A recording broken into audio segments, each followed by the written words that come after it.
नमस्कार, स्वागत है आपका बोलता हिमाचल पर। आज है 18 जनवरी 2024 और हिमाचल प्रदेश की आज की सबसे बड़ी खबरें हम आपके लिए लेकर आए हैं। हमेशा की तरह आप इस वीडियो को लाइक कर दीजिएगा। चैनल पर नहीं जुड़े चैनल को आप सब्सक्राइब जरूर करें। पेश है आज की सबसे बड़ी खबरें। मुख्यमंत्री सुख बोले, गेस्ट फैकल्टी कोई परमानेंट जॉब नहीं, घंटे के आधार पर मिलेंगे पैसे। मुख्यमंत्री सुखविंदर सिंह सुक्खू ने कहा है कि गेस्ट फैकल्टी का गलत मतलब समझाया जा रहा है। ये कोई परमानेंट जॉब नहीं है, इस पॉलिसी को समझने की जरूरत है। सरकार बच्चों की पढ़ाई बाधित होने नहीं देना चाहती है, इसलिए गेस्ट फैकल्टी शुरू की गई है। अगर कोई अध्यापक एक सप्ताह तक स्कूल या कॉलेज नहीं आता है तो गेस्ट फैकल्टी पॉलिसी शुरू की जा रही है। 1 घंटे के लिए बच्चों को पढ़ाना है तो टीचर कहती है कि 1 घंटे के पैसे कौन देगा। अब उन्हें 1 घंटा पढ़ाने के पैसे मिलेंगे। टीचर रखने की जिम्मेवारी संबंधित प्रधानाचार्य की होगी। गेस्ट फैकल्टी का चयन नेट सेट या जीआरएफ की मेरिट के आधार पर होगा।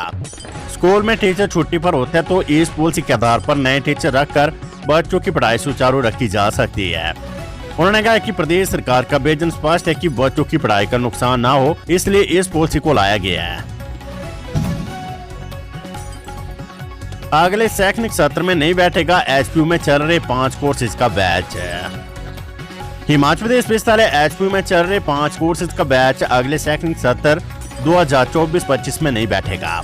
इन कोर्सेज में प्रवेश के लिए विश्वविद्यालय के पास कम आवेदन आने के चलते ये निर्णय लिया गया है। इन कोर्सेज में PG diploma in environmental psychology के अलावा organizational psychology, diploma in adult education, guidance and counselling और एमए इन फिजिकल एजुकेशन शामिल है। इसको लेकर हाल ही में हुई ईसी की बैठक में फैसला लेने के बाद इस संबंध में अधिसूचना जारी कर दी है। हिमाचल में अब शिक्षकों के लिए भी ड्रेस कोड, शिक्षा सचिव ने विभाग से मांगे सुझाव। छात्रों को स्मार्ट वर्दी के बाद सरकार अब शिक्षकों के लिए भी ड्रेस कोड लागू करने जा रही है। इसको लेकर विभाग से सुझाव मांगे गए हैं। बीते दिनों शिक्षा सचिव राकेश कंवर की अध्यक्षता में हुई समीक्षा बैठक में इसको लेकर चर्चा की गई है। सचिव ने शिक्षा विभाग के अधिकारियों को इस संबंध में शिक्षकों से सुझाव लेकर प्रपोजल बनाने के निर्देश दिए हैं। इस दौरान स्कूलों को भी शिक्षकों का ड्रेस कोड फाइनल करने की छूट दी जा सकती है। लाहौल स्पीति, किन्नौर व बाकी शेष जिलों में छुट्टियों का शेड्यूल शिक्षक संगठन से सुझाव लेने के बाद बनाने को कहा गया है। इस दौरान उच्च और प्रारंभिक शिक्षा विभाग की समीक्षा बैठक अलग अलग हुई। बैठक में केंद्र सरकार को भेजे जाने वाले एनुअल बजट पर भी चर्चा की गई है। इसमें क्वालिटी एजुकेशन पर फोकस करने को कहा गया है। इसके साथ ही मिड डे मील के बजट प्रस्ताव पर भी चर्चा की गई है। इस बार विभाग ने मिड डे मील का 111 करोड़ रुपए का प्रपोजल तैयार किया है, जिसे भारत सरकार को भेजा जाएगा। इस दौरान क्लस्टर स्कूलों पर भी सचिव ने विभाग से फीडबैक ली। क्रिप्टो करेंसी मामला, 5 पुलिस कर्मियों के खिलाफ चालान पेश करने की तैयारी में एसआईटी। क्रिप्टो करेंसी ठगी मामले के आरोप में फंसे 5 पुलिस कर्मचारियों के खिलाफ एसआईटी चालान तैयार कर रही है। जिला कोर्ट शिमला में चार्जशीट पेश करने से पहले एसआईटी ने सरकार से अनुमति मांगी है। बताया जा रहा है कि कर्मचारी होने के नाते विभाग से अनुमति लेना अनिवार्य होता है। पुलिस जांच में सामने आया कि कर्मचारियों ने लोगों को लखपति बनने के सपने दिखाए और लोगों को पैसा निवेश करने के लिए प्रेरित किया। लोगों ने विश्वास जताते हुए लाखों रुपए क्रिप्टो करेंसी में लगाए। 2500 करोड़ रुपए की ठगी के इस मामले में अब तक 19 आरोपियों को गिरफ्तार किया जा चुका है। आरोपियों से पूछताछ जारी है। जांच में नए नामों का खुलासा हो रहा है। ऐसे में पुलिस इन लोगों से भी पूछताछ कर रही है। मुख्यमंत्री सुख ने गलोर से किया सरकार गांव के द्वार कार्यक्रम का शुभारंभ, 87 शिकायतें मिले। मुख्यमंत्री सुखविंदर सिंह सुक्खू ने बुधवार को हमीरपुर जिले की नादौन विधानसभा के तहत गलोर से सरकार गांव के द्वार कार्यक्रम का शुभारंभ किया। कार्यक्रम के दौरान 87 शिकायतें प्राप्त हुई। उन्होंने इन सभी शिकायतों को मुख्यमंत्री हेल्पलाइन पर अपलोड करने के निर्देश दिए हैं। मुख्यमंत्री ने कहा कि पूरे प्रदेश में ये कार्यक्रम आयोजित किया जा रहा है ताकि लोगों की समस्याओं का निपटारा उनके घर द्वार पर किया जा सके। इस दौरान राज्य सरकार की 1 वर्ष की उपलब्धियों से भी लोगों को अवगत करवाया जा रहा है। इस कार्यक्रम के तहत राज्य सरकार के सभी मंत्री सरकार की नीतियों व कार्यक्रमों की जानकारी आम जनता तक पहुँचाएंगे ताकि ग्रामीण क्षेत्रों तक जन कल्याणकारी योजनाओं को प्रभावी ढंग से लागू किया जा सके। सीएम सुख ने कहा कि राज्य में कांग्रेस की सरकार बनने के बाद उनकी सोच गांव तक पहुंचने की रही है। हिमाचल के गांव में 90% आबादी बसती है तथा आने वाले बजट में गांव की अर्थव्यवस्था को मजबूत करने के लिए प्रयास किए जाएंगे। उन्होंने कहा कि गांव की आत्मनिर्भरता से ही आत्मनिर्भर हिमाचल की परिकल्पना साकार होगी। अगले 10 वर्षों में हिमाचल को देश का सबसे समृद्ध राज्य बनाने का लक्ष्य रखा गया है। 191 करोड़ का गड़बड़ झाला, SJVNL के तत्कालीन कार्यकारी निदेशक से सीबीआई ने की पूछताछ। महाराष्ट्र के अहमदनगर स्थित सतलुज जल विद्युत निगम लिमिटेड के पवन ऊर्जा संयंत्र स्थापित करने में 191 करोड़ रुपए के कथित गड़बड़ झाले के मामले में सीबीआई ने SJVNL के तत्कालीन कार्यकारी निदेशक RK अग्रवाल से पूछताछ की है। करीब 4 घंटे लंबी पूछताछ के दौरान सीबीआई ने बयान की वीडियो बनाई है। सीबीआई से जुड़े सूत्र बताते हैं कि अब इस मामले में पूछताछ के लिए मुख्य महाप्रबंधक सेवानिवृत्त और उप महाप्रबंधक सेवानिवृत्त को नोटिस जारी करके सीबीआई कार्यालय शिमला बुलाया है।